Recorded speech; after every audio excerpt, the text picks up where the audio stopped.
Hi, this is Representative Patrick Sheehan with your weekly legislative update. One of the biggest things that we have happen this week, and one of the saddest things, is that what we've been working on all session, the Funeral Civility Act, which would have protected grieving families from protests at funerals, was not heard in the Senate Committee on Judiciary. Now, this is a big heartbreak for me because we worked so hard in the House to get this to a point where Democrats and Republicans, lawyers and everybody else were able to agree that this was the best course of action before sending it to the Senate.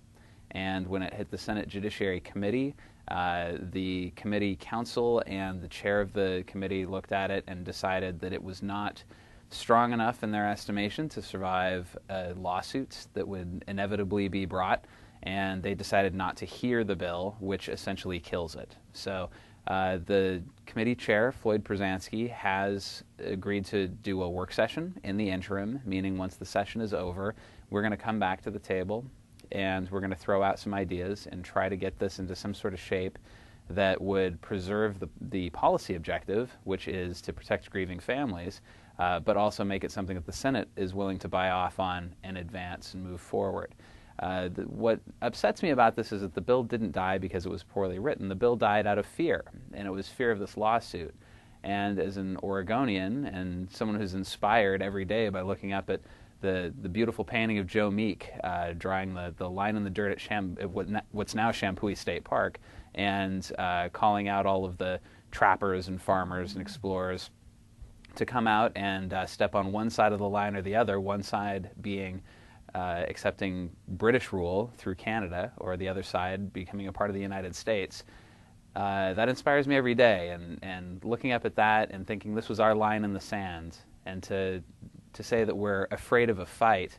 Joe Meek was not afraid of a fight, and I'm not afraid of a fight either, and I don't think that Oregonians today are afraid of a fight. So if it comes down to that are we willing to fight for this? Are we willing to risk a little bit of financial resources in court? I am, and I think Oregonians are too. So I'm going to keep fighting, and we're going to get this done.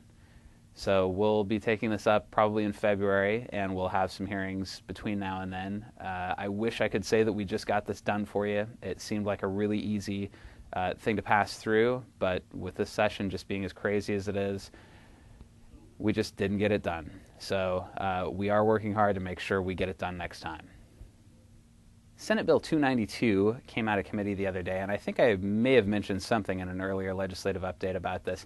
What this is it is a prohibition or ban or control set of rules on the sort of advertising contracts that you get into when you go to a website and sign up for a free trial and suddenly find yourself receiving these products on a sporadic basis, and there's usually a contract involved that you read and sign and click to agree to. This is governed by the Federal Trade Commission. This is my beef with this. I was the only no vote out of committee, and now that it's going to the floor of the House, I'm having to put a lot of time and attention into it to document the fact that we don't need this law. In Oregon right now, we have 3 feet of statutes, of books that manage all of our laws and rules of the state. We don't need to add to it if somebody else is already doing it. Now, what the bill does is it controls things like negative options, which is something that says when you sign up for something, you have to go and click to say, I no longer want to receive these things, which is an annoyance for some and it's a convenience for others. But the FTC has actually just recently passed something called the Restore Online Shoppers Confidence Act. It's passed out of both chambers in December of 2010, and Barack Obama signed it on December 29th, 2010. And it speaks to these things. Not only does it speak to these things, but they had a work group in 2007 that actually hashed out all of the details of just about every aspect of the bill that's sitting before us now.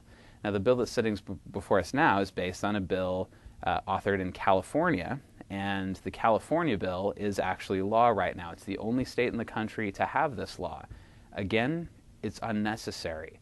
Our own Attorney General has the ability to use the Federal Trade Commission law with the Federal Trade Commission rules based on the Federal Trade Commission Act, I believe it's called, FTC. on deceptive trade practices.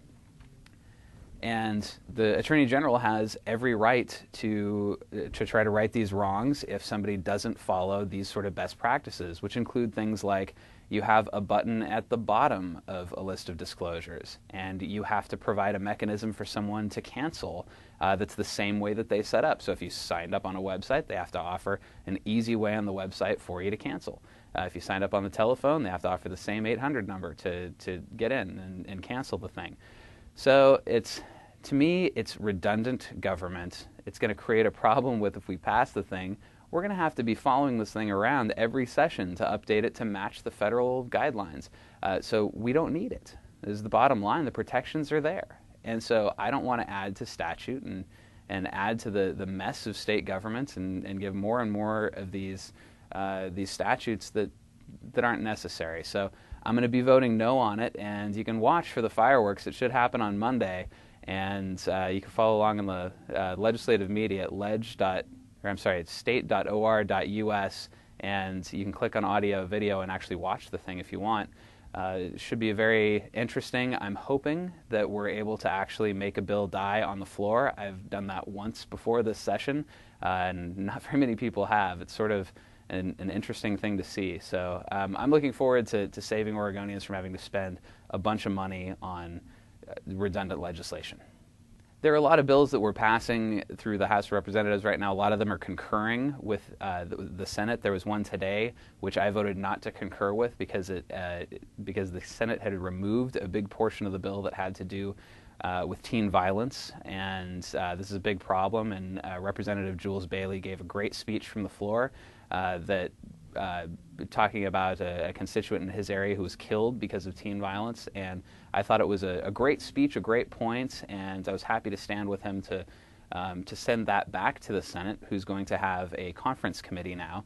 This is the next step. If you don't concur with the Senate amendment, you get what's called a conference committee, and they're going to hash out all the details of that, and hopefully we'll get that important piece back in. As these committees draw to a close and the session nears its end, we're talking about ideas for the next legislative session.